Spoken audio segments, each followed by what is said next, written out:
I, too, am a Dan Fuller groupie. There's a flyer for next month, and unfortunately, we don't have Dan Fuller coming back. We may reconsider that, but we have a sitting California Supreme Court judge, Brett London, is going to come and speak. And those of you who are into history, you might want to look at our lineup because there's a lot of history coming up. Next month is Brett London on Winston Churchill. So that's going to be a fun one.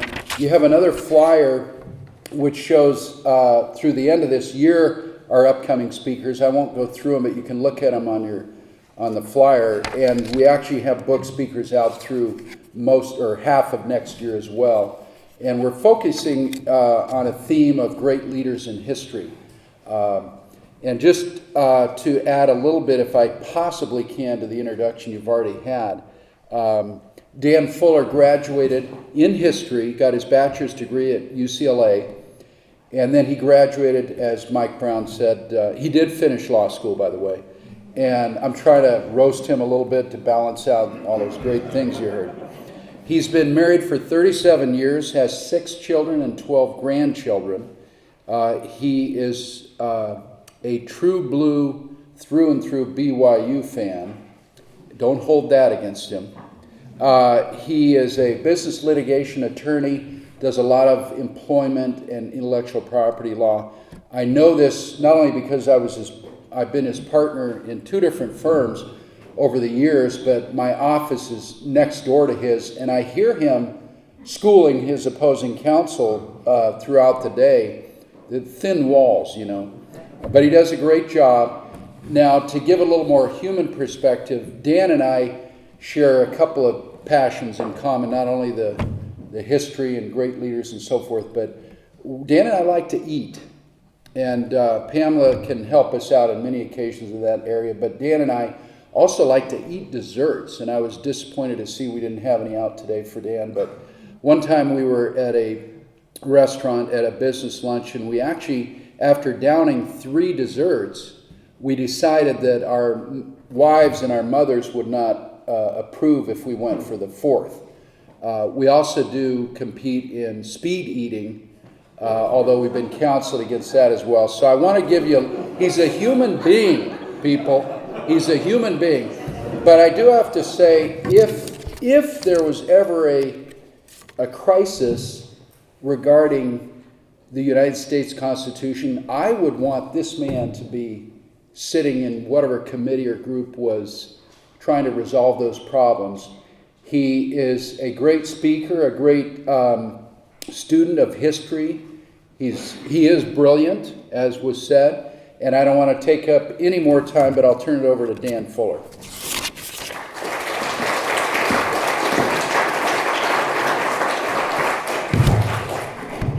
This is way too much. And there are way too many lawyers in this room. This is a BYU Management Society, not a law society. Oh boy. So, consistent with my interest in BYU football, my son and grandson and I went back to the debacle that was the Virginia game last August. We went to the Virginia game.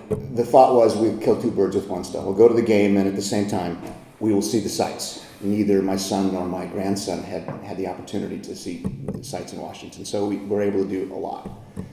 So here's the setting. It's evening. It's probably 9 o'clock at night. It's the Lincoln Memorial. It's quite a sight. It's spectacular at night, lit up. On both sides, when you get inside, there are 2 speeches on each wall. The one speech is the second inaugural, which, if you read that speech, is a repentance. It's a notion that the Civil War was fought for the sins of the nation, specifically slavery. On the other wall is a Gettysburg Address, more in 270 words than any human could cram into 270 words. We had read both. We stopped and we read both. No one else was reading anything. They were taking pictures and they were doing various things. But I was struck that no one was reading. No one was paying attention to what we saw here. And Then as we were reading the Gettysburg Address, we were talking to our grandson, who's 11, about it, and a 16-year-old girl walked by me. And she had her cell phone, and she was with some friends. And she looked up from looking at her cell phone, and she said to her friends, "What is this place and why are we here?" My initial reaction was to grab her and shake her. Then I thought about it a little more and I realized it wasn't her fault. She had not been taught what this place is and why we are here. In my opinion, the Lincoln Memorial is sacred ground.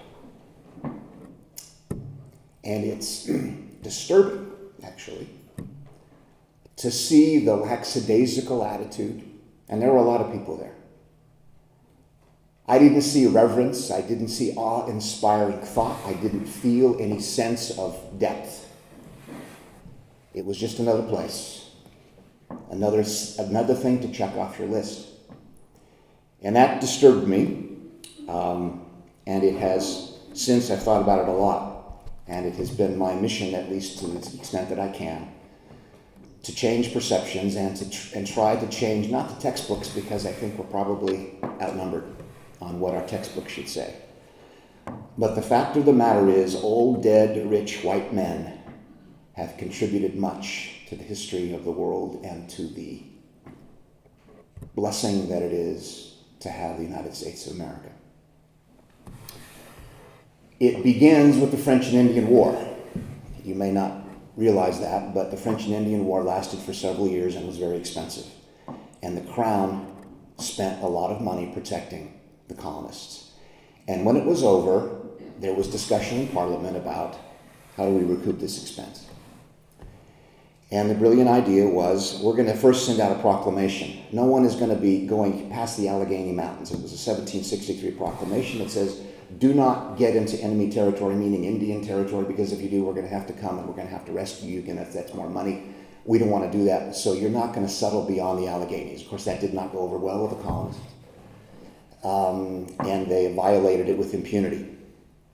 Then came the Stamp Act of 1765, where the Crown was trying to raise money to defray the cost of the French and Indian War. It was a consumption tax on all paper goods. Colonists didn't like that either, and expressed their disfavor and their displeasure. It was repealed in favor of the Townshend Act. The Townshend Act took the Stamp Act off and then put costs, taxes, effectively, on certain commodities. The Townshend Act wasn't popular either. The Crown sent settlers or sent soldiers to enforce its decrees. 1770, Boston Massacre. 5 colonists were killed by British troops. Those troops were defended, as you may know, by John Adams successfully. So they were not hung or otherwise court-martialed. Then in 1773, the British Tea Act, now down to one commodity, tea. You know how that went over. 23,000 pounds of tea ended up in Boston Harbor, and that really got the attention of the Crown. Then there were more coercive acts, they were called, and then there was the shot heard around the world at Lexington and Concord. So what were they? They were no taxation without representation, don't tread on me, live free or die, all men are created equal, natural rights. Common Sense by Thomas Paine ultimately gets written. It's not his title. Someone else had read his pamphlet and said, this is common sense. And hence the title, Common Sense, which became 500,000 copies, which is enormous, sold, and did much to stoke the fires of rebellion. But why a revolution? At no time, it is estimated, did more than 1/3 of the colonists support revolting. And there's good reason for that. King George wasn't as bad as all of that. He was married, he had 15 children. He was faithful to his wife as far as anybody knows. He listened to reason now and again. And when the acts came up for repeal, he repealed them. He said, you know what, okay, fine. So, and not only that, but think about this for just a second. And you start thinking about rebelling against the current government. It's estimated that about 5% of your income was taxed, and it wasn't an income tax, it was a consumption tax. It was a use tax. 5%. And the colonists took umbrage at that amount. And again, the Crown's position was, we have to defray the cost of that war. That war was expensive, and we fought for you. We kept your land safe from the Indians and the French. So the colonists were viewed by the English as ungrateful, biting the hand that feeds it, effectively. In the 1750s, the colonists enjoyed, there was no group of people on the planet that enjoyed a higher per capita income than the colonists. Now that's saying something. Their wealth was significant, given that, generally speaking, it was a subsistence society throughout the world. And it was that way certainly up until 1820. 99% of humanity lived in a subsistence basis. It was hand to mouth. But it was at that same British America where a teenage runaway could arrive in Philadelphia with no money in his pocket and become a wealthy, renowned inventor and statesman, Benjamin Franklin. So why did they rebel? This was not like the French Revolution, and certainly not like the Russian Revolution. This was a revolution of people with substance. These folks had property. These were not the lower classes. These were the middle and upper classes. Of the 56 signers of the Declaration of Independence, 18 were under 40. 3 were in their 20s. Almost one half were judges and lawyers. 11 were merchants. 9 were landowners and farmers. The remaining 12 were doctors, ministers, and politicians. With only a few exceptions, they were men of substantial property. They knew what they risked. The penalty for treason was hanging. The British were anchored in New York Harbor. It's not like they were across the ocean. They were right there.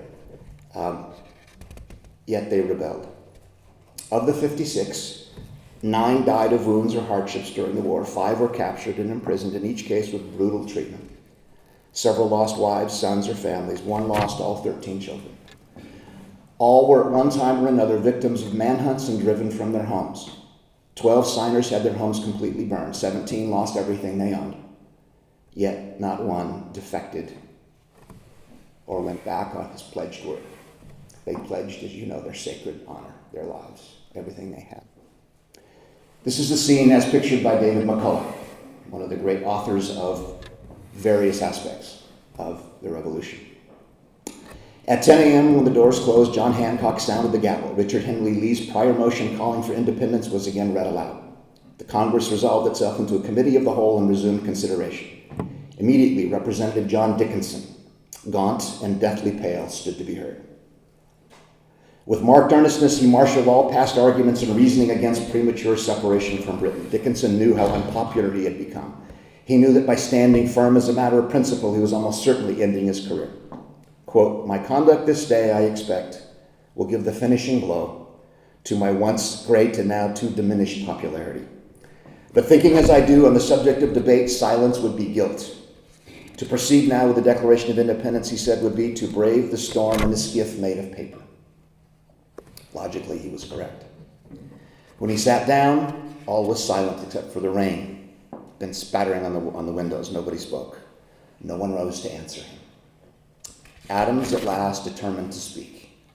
He wished now as never in his life, Adams began, that he had the gifts of the ancient orators of Greece and Rome, for he was certain none of them ever had before him a question of greater importance.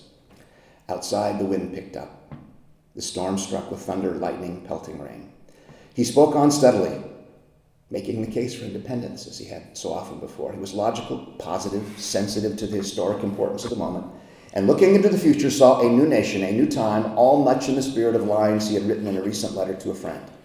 In that letter he said, "Objects of the most stupendous magnitude, measures in which the lives and liberties of millions born and unborn are most essentially interested, are now before us," he said.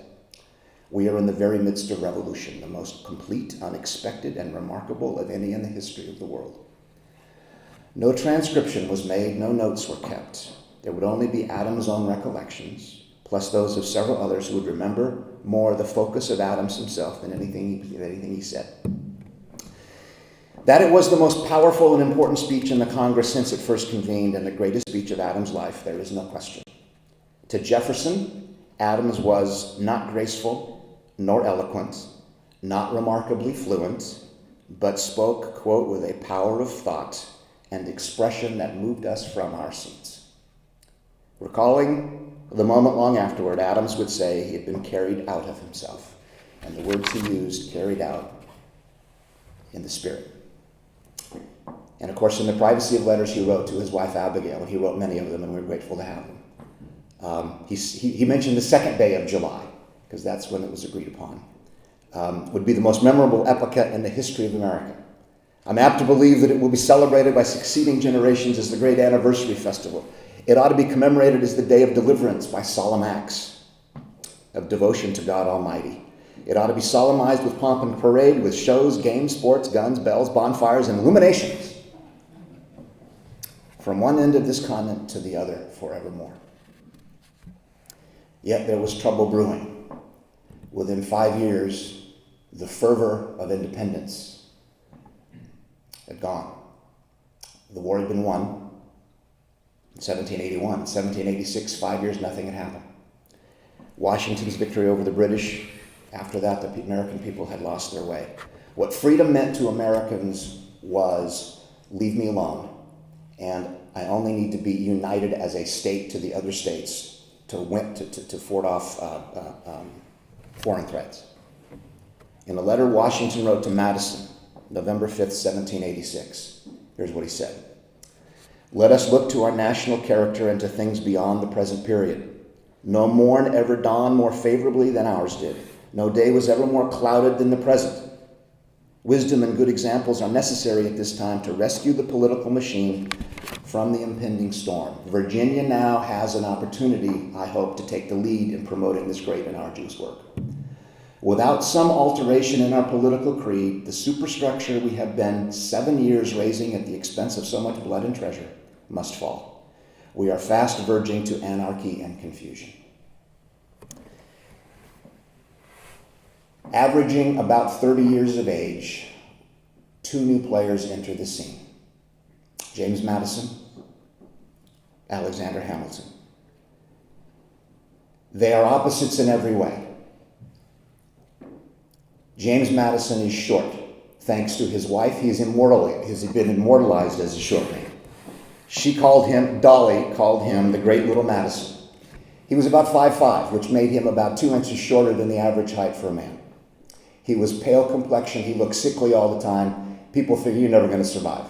He survived to age 85, so he did quite well. Hamilton, on the other hand, was the Adonis. He was taller. He was good looking. He came from the British West Indies. He had a horrible background, whereas Madison is the patrician, the educated one. Hamilton is self-taught. He comes from a broken home, abusive father, runaway. You'd never know how he got to where he was. Ultimately, he becomes a favorite on Washington's personal staff. He's the one who writes and responds to letters to correspondents on behalf of General Washington. Funny story about Madison, and this tells you something about him. He lost his bid for re-election to the Virginia House of Delegates, and you might ask, why did he lose? 1777. He was in his mid-20s.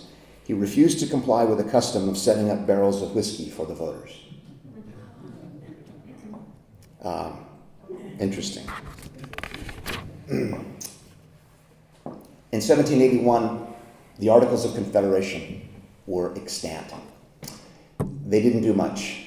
That was supposed to be the general governance of the states. They were unworkable. They often required unanimous vote by the states, which you're hardly ever going to get. Very hard to govern under those conditions. There was no power to raise any revenue at all, no power to tax. Any speaking of union that the states did, there was always a business about, we have a union, but we each retain our sovereignty, which means effectively veto power by the states. With no external threat to the United States was quickly devolving into a series of independent states with no cohesiveness whatsoever. And this is what Washington feared. So Madison, they call a convention, and the ostensible purpose of the convention is to modify, to fix the Articles of Confederation. That is not his real goal. His real goal is to scrap it entirely and start something completely different. and there is much secrecy associated with the convention. In fact, there's a gag order effectively put on the convention by those present. Washington and Franklin are present. They are the ones that sort of hold it together, because as soon as some of these delegates find out what the real purpose of this convention is, some of them walk out. And others would have, but for the presence of General Washington and Ben Franklin. But they did not want news reports to leak. So there was a gag order. You don't talk about this, you don't take paper out of here, you don't do anything. And we're going to close all the windows so no one can eavesdrop. And we're going to hunker down and see what we can accomplish as a group. And that's exactly what they did. The anticipation was that what they were trying to do, if they were lucky, they'd get 10 years out of it. And so the idea was this: all of the notes kept in association with what happened at the convention were maintained by Madison, and the idea was we're going to keep these notes for 50 years. They will not be made public for 50 years. And Madison's thinking was, by that time, if this has survived, this country of ours, then no one will much care if they find defects in our procedure. He was concerned about procedures and about nitpicking lawyers coming along later and discovering that somehow you didn't follow procedures and therefore everything you did was null and void. So the idea was, if I can keep that secret long enough, give this a chance to work, that people will realize, you know what of that? Who cares? We've got something that works, move on. But the fact that most of them were hoping for 10 years was insightful into how they were thinking. Here's what Washington says to the delegates as they were debating various aspects of the Constitution. He says this: "It is too probable that no plan we propose will be adopted." You hear that? It is too probable that no plan we oppose will be adopted. Now remember, all the states had to adopt these. You had to get 9 states to adopt this. "Perhaps another dreadful conflict is to be sustained," he said, "if, to please the people, we offer what we ourselves disapprove. How can we afterward defend our work? Let us raise a standard to which the wise and the honest can repair. The event is in the hand of God."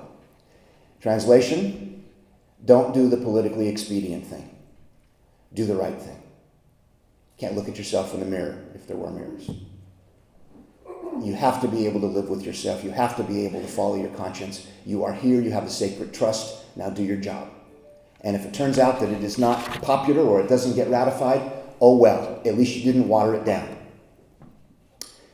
In the end, the Constitution that Madison fathered was unlike anything the world had ever seen. He did not use as a model any other history, any other constitution, any other government. He looked at them all, and more by the power of elimination did he realize what doesn't work. The closest thing, the only thing that had lasted that was interesting to him was the Roman Empire, but he said it was enforced by military power, which we cannot have. So we have to discard that.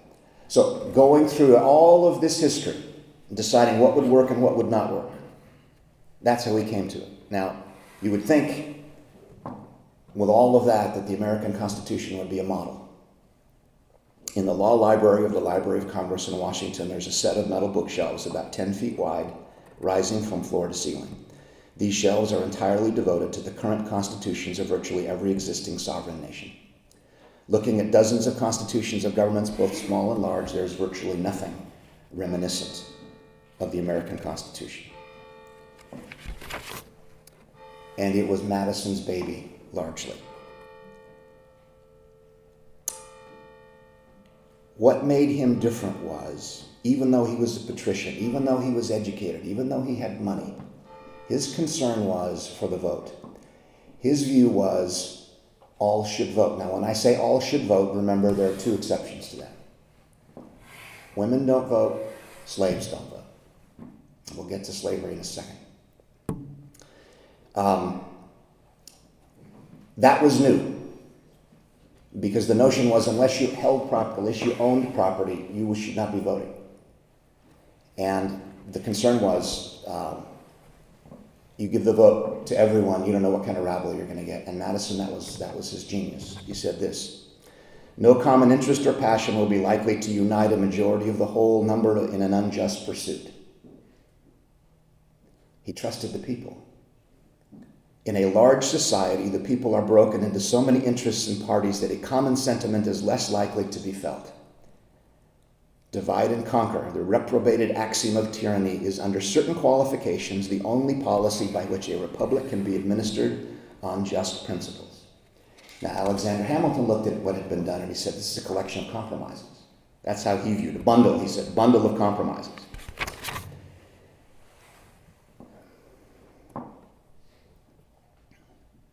Interestingly enough, that bundle of compromises has had 10,000 bullets shot at it in the form of proposed amendments, 10,000. Only 33 of these were taken seriously enough to be sent to the states for ratification, and of those, 27 passed, and of those, 10 of them were the Bill of Rights. A remarkable document that has survived in a remarkable way under remarkable circumstances. Jefferson gave some advice to future jurists about the Constitution. This is what he said. On every question of construction, let us carry ourselves back to the time when the Constitution was adopted, recollect the spirit manifested in the debates, and instead of trying what meaning may be squeezed out of the text or invented against it, conform to the probable one in which it was passed. In other words, what did the founders intend? Original intent. That's where you ought to go. And they left us enough documentation so we know exactly what they intended. What they were worried about, and the problem that Madison had, the problem they all had, was big states, little states, state sovereignty versus national government. They were very worried about a new king. And they were very concerned, and Jefferson leading the way.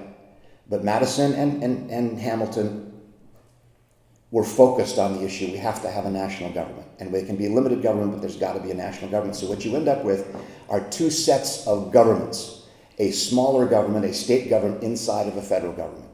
You've got its own laws, its own legislature, its own executive branch. It's got its own judiciary. You've got state laws, you've got state courts, you have federal laws, and you have federal courts. And we live with this system today. And it's worked. But that was new. That was new and untried. In fact, all of this was new and untried. What were the problems? Well, we know slavery was not addressed. Why wasn't it addressed? Simple. You'd never get ratification. The largest slave-owning state by far was Virginia. By far, not even close. That was the most powerful of the states. In fact, it was so understood that slavery would never get dealt with in the Constitution that it wasn't brought up on the floor. It was silence. It was understood. But the understanding also was this. We will stop importation of slaves. That's next. That ended in 1808. And that slavery on its own will die out. That was the assumption. That enlightenment's already happening in the North. It will ultimately happen in the South. Let it happen gradually. Let it happen by choice, not by force. Unfortunately, that didn't work out. Hence the Lincoln Memorial and the second inaugural of national repentance that Lincoln talked about. The second problem, no Bill of Rights. Bill of Rights is ratified 2 years later. And everybody knew this was a problem, and Jefferson knew it was a problem. Jefferson had two problems with the Constitution because he was in France all this. So he gets a copy of the Constitution, the proposed Constitution, and he says to Madison, I got two problems with this. One is you need a Bill of Rights, you need an expression of rights, and the second one is we cannot have a perpetual executive. There have to be limits on that executive branch.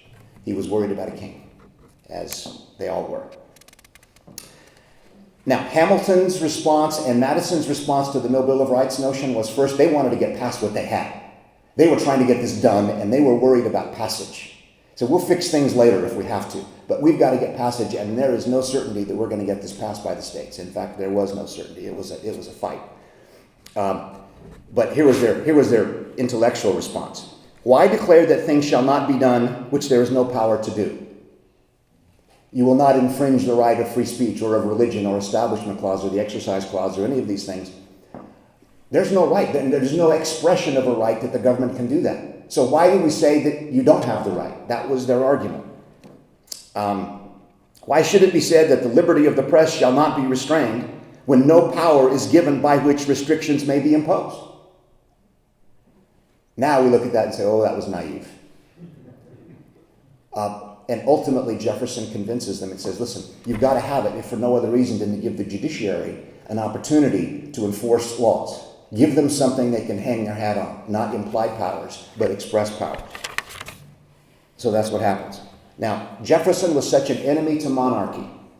He says, I was much an enemy to monarchy before I came to Europe, France is where he was. I am 10,000 times more since. I have seen what they are here. There is scarcely an evil known in these countries which may not be traced to their king as its source. I can further say with safety, there is not a crowned head whose talents or merits would entitle him to be elected a vestryman by the people of any parish in America.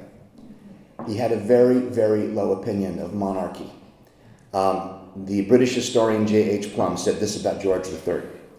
Had he been born in different circumstances, it is unlikely that he could have earned a living except as an unskilled laborer. So, there's one other problem. There's one other problem with the Bill of Rights. It is highlighted, and I won't take time to discuss the case in great detail, but I'll say this about it. It is highlighted by the decision in 1833 by the Supreme Court in Barron versus Baltimore. Barron versus Baltimore was an eminent domain case where Barron owned a wharf, and it was in Baltimore, and it was very lucrative.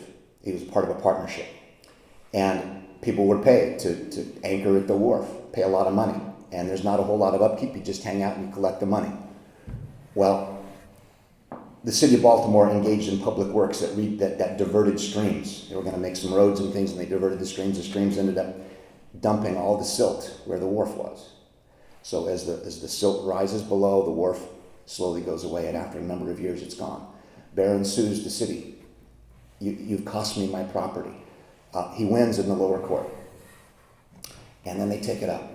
And his argument is the Fifth Amendment. Now, the Fifth Amendment is not just the amendment against self-incrimination. There is a due process clause in the Fifth Amendment. And he takes it up to the U.S. Supreme Court. And he says, they took my property. And the Supreme Court says this. Here's they're framing the argument. He insists that his amendment, being in favor of the liberty of the citizen, ought to be so construed as to restrain the legislative power of a state, as well as that of the United States. If this proposition be untrue, the court can take no jurisdiction of the cause. The question thus presented is, we think, of great importance, but not of much difficulty. The Constitution was ordained and established by the people of the United States for themselves, for their own government, and not for the government of the individual states. Translation: the 10 Amendments, the Bill of Rights, do not apply to state action. This happens to be a significant decision. This is 1833. If you happen to know from LDS history what was happening in Missouri in 1833, the Mormons were burned out of their homes. The state power, the extermination order from Governor Boggs, all of this stuff was happening, and there was no redress. So the leaders of the church went to local leaders, and they went to the government and the governor, and then they make their way to the President of the United States, who happened to be at the time in 1839, by the time they got there, the Honorable, Estimable Martin Van Buren, whose response is famous. Your cause is just, but I can do nothing for you. Now, he didn't cite Barron versus Baltimore, but he might have. He might have had Barron versus Baltimore in mind when he made that famous statement. The argument is the federal government is only constrained by the Bill of Rights, not the state governments, and that has to do with free speech, free religion, and everything else. The fact of the matter is, in 1810, there were state religions, a lot of them. Well after the Constitution was passed, state religions, and there were state tests, and there were all kinds of things, money, taxation to support the clergy. Every state except New York and New Jersey had a state religion. Imagine that. We think this is anathema. We've gone the other direction, but in those days, early 19th century, that was the rule. That was the case. This mattered. So what happens when the Civil War comes along? Jumping ahead quite a bit. You fix the slavery issue with the 13th Amendment, and you fix the application to the states with the 14th Amendment, which is due process. And ultimately, it's the 14th Amendment that applies all of the Constitution, including all of the amendments, to the states, to state action. But that doesn't happen until much later in the 19th century. So yes, there were flaws, and Madison knew of this last flaw, and he knew it, and he said, we've got to make sure this applies to the states, and everybody said to him, of course it applies to the states. Don't put any more in this document because we got to get it passed. He knew there was a problem with slavery. He hoped it would go away. He knew there was this problem. It's not as though he didn't think of these problems. He knew them. But for political expediency purposes, he said and had to say, hopefully we can fix these problems down the road. Now, he was able to fix some of them with the Bill of Rights, which, by the way, was written almost exclusively by Madison. Now, before you even get to the Bill of Rights, you have to ratify this, and this is a problem, and they were all dreading it. They all knew this was coming and this was going to be a problem. Jefferson said, this is a great canvas, this is wonderful, you're going to go places. 5 states ratified in 5 weeks. Delaware, New Jersey, Georgia, Connecticut, Pennsylvania. Delaware jumped on this thing fast as you can imagine. Why? Because they realized they were getting 2 senators. You're a small state. Of course you're going to jump on this thing. You mean to tell me I get the same number of senators as Virginia, and I'm little Delaware? Where do I sign? Which is exactly their attitude. Virginia and New York, not so fast. You have some powerful opponents. They marshaled their opposition before the ink was dry. I mean, they were out in force, led by, well, the guys that really were at the head of this was Richard Henry Lee and Patrick Henry. George Clinton, governor of New York as well. This is where you get the famous Federalist Papers. This notion that we're going to defend all of these arguments, and this was a very good give and take. It was very instructive, and we get a view into the mind of what's going. Federalist Papers are John Jay, Alexander Hamilton, who wrote most of them, and Madison. They are responding in a rather detached, sort of objective way to all of the arguments as to why we should not adopt this Constitution. These things were written like a big city newspaper under tremendous deadline. They had a courier waiting at Hamilton's law office. They could get the thing finished, they'd give it to him, he'd go out and get it published. There was no opportunity to edit, there was no opportunity to cross-check with your friends. It was get it out the door, get it going immediately. And the fact is that it looks like the Federalist Papers were written by one individual. That's how good it was. That's how much coordination there was in their writings. New Hampshire cast a vote of 57 to 47, and a lot of the votes, by the way, were relatively close in the various state legislatures. They are the 9th state to ratify. That happens 12 years after the Declaration of Independence. The Puritans spoke of a city on a hill. We've heard that phrase. What was unique was this was founded on an idea. The United States of America was founded on an idea, on a concept, that there are such things as inalienable rights. You know, if you get confused about is it inalienable or unalienable, Jefferson wrote unalienable. You now read it as inalienable. Either way, the rights cannot be. Alienation in law means transfer. It means you cannot give, you cannot take. They are given of God. No sovereign, no government has the power to give you a right or to take it away. That was new. That was really new. And Jefferson explained it that way. And when he gets to writing in the Declaration of Independence, he's using John Locke as his the famous English philosopher. He says, we hold these truths to be self-evident. Of course, self-evident is a great line. That all men are created equal. Every one of these words. That they are endowed by their Creator with certain inalienable rights, that among them are life, liberty, and what? Locke had said property.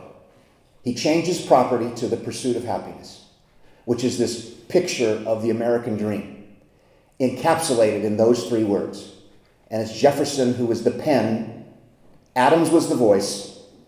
Jefferson was the pen of the Declaration of Independence. Where you get to the Constitution, it's really Madison.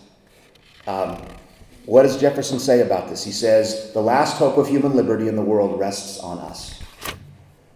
Liberty is a boisterous sea. Timid men prefer the calm of despotism. The eyes of the virtuous all over the earth are turned with anxiety on us. Get a sense of how big this was to them. Yeah.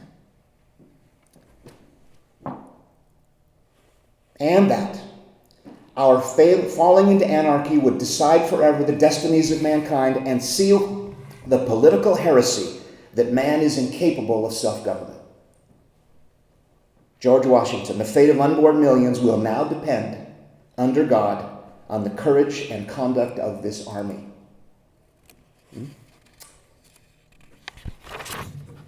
Now, I won't take the time to read all of what Franklin said when they were stumbling along in the Constitutional Convention. But I encourage you to go back and read it. It is fabulous. Basically what he says is, here we are doing what is momentous in the history of the world, and we have not called upon God. Why haven't we? For help. Sir, that we have not hitherto once thought of humbly applying to the Father of lights to illuminate our understandings? And have we now forgotten that powerful friend, or do we imagine we no longer need his assistance? I have lived, sir, a long time, and the longer I live, the more convincing proofs I see of this truth, that God governs in the affairs of men. And if a sparrow cannot fall to the ground without his notice, is it probable that an empire can rise without his aid? We have been assured, sir, in the sacred writings that except the Lord build the house, they labor in vain that build it. I firmly believe this, and I also believe that without his concurring aid, we shall succeed in this political building no better than the builders of Babel. We shall be divided by our little partial local interests. Our projects will be confounded, and we ourselves shall become a reproach and a byword down to future ages. And what is worse, mankind may hereafter, from this unfortunate instance, despair of establishing governments by human wisdom, and leave it to chance, war, and conquest. I therefore beg leave to move that henceforth prayers imploring the assistance of heaven and its blessings on our deliberations be held in this assembly. A couple more quotes and then we'll be done. Daniel Webster, it is hardly too strong to say that the Constitution was made to guard the people against the dangers of good intentions. There are men in all ages who mean to govern well, but they mean to govern. They promise to be good masters, but they mean to be masters. Jefferson, in questions of power then, let no more be heard of confidence in man, but bind him down from mischief by the chains of the Constitution. He understood the nature of man and what power does. And the whole concept of the Constitution was bind you down, keep you from moving, limit your power, limit your ability to gain power. Franklin, only a virtuous people are capable of freedom. As nations become corrupt and vicious, they have more need of masters. Adams, his famous quote, our Constitution was made only for a moral and religious people. It is wholly inadequate to the government of any other. And then the last quote from Washington. I dwell on this prospect with every satisfaction with an ardent love for my country can inspire, since there is no truth more thoroughly established than that there exists in the economy and course of nature an indissoluble union between virtue and happiness. Yes, wickedness never was happiness. Between duty and advantage, between genuine maxims of an honest and magnanimous policy and the solid rewards of public prosperity and felicity. Since we ought to be no less persuaded, and the propitious smiles of heaven can never be expected on a nation that disregards the eternal rules of order and right, which heaven itself has ordained. And the founders are called deists. A deist is someone who doesn't involve, God is not involved in the affairs of mankind. And when I read Madison and Jefferson and Washington and Franklin, it's the opposite. They understood how powerful it was to have God on their side. And that's how they viewed themselves, and that's how they viewed their work. I think it was said that, is it Haydn, who would compose in a tux because he viewed it as a cooperative effort with God. So he wanted to look his best. Back to my trip to Virginia. When I first went to Washington, D.C., I'll tell you the monument that impressed me the most. It was the Jefferson Memorial. And the reason it impressed me the most was because of what's written there. I tell you, if we could write half as well as the founders, the power of words and the power of their words, it just elevates me. It sends me in different places. The words written on the inside of the dome of the Jefferson Memorial, I don't know who chose them, but here's what they are. Quote from Jefferson, of course.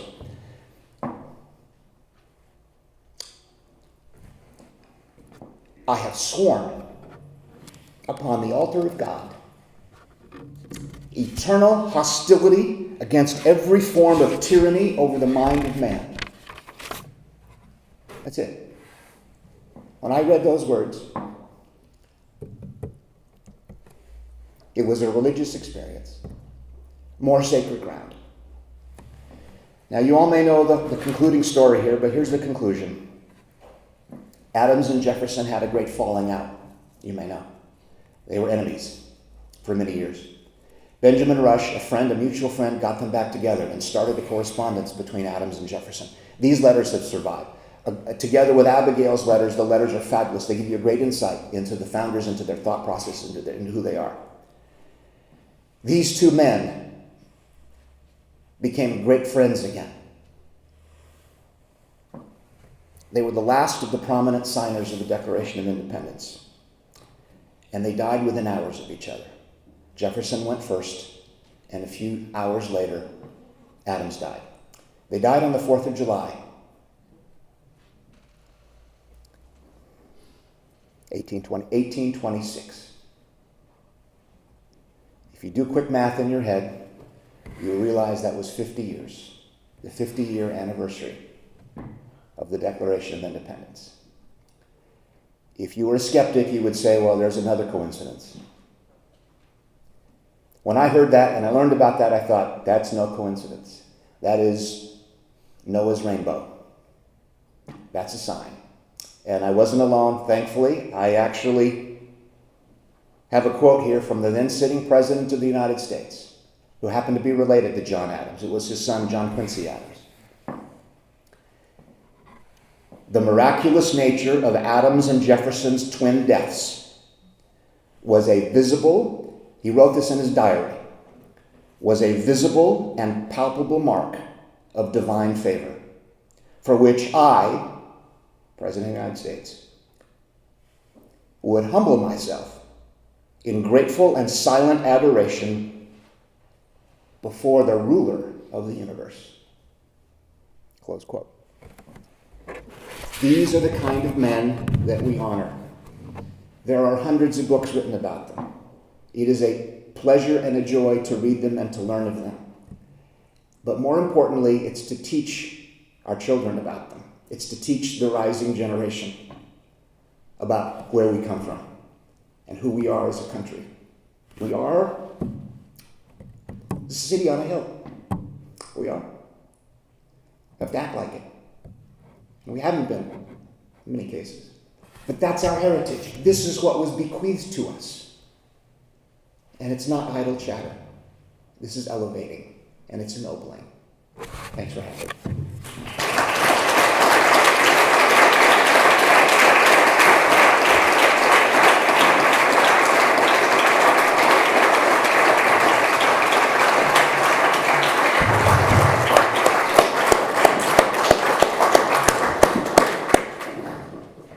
I hate to even have to close. Thank you so much for that just passionate, powerful speech, and I appreciate the impact that it's had on me and all those here. It's just absolutely incredible. He well lived up to all the compliments that were made at the beginning of this meeting. So I do have a small token of appreciation to you, Dan, which I will hand to you, and thank you for being with us.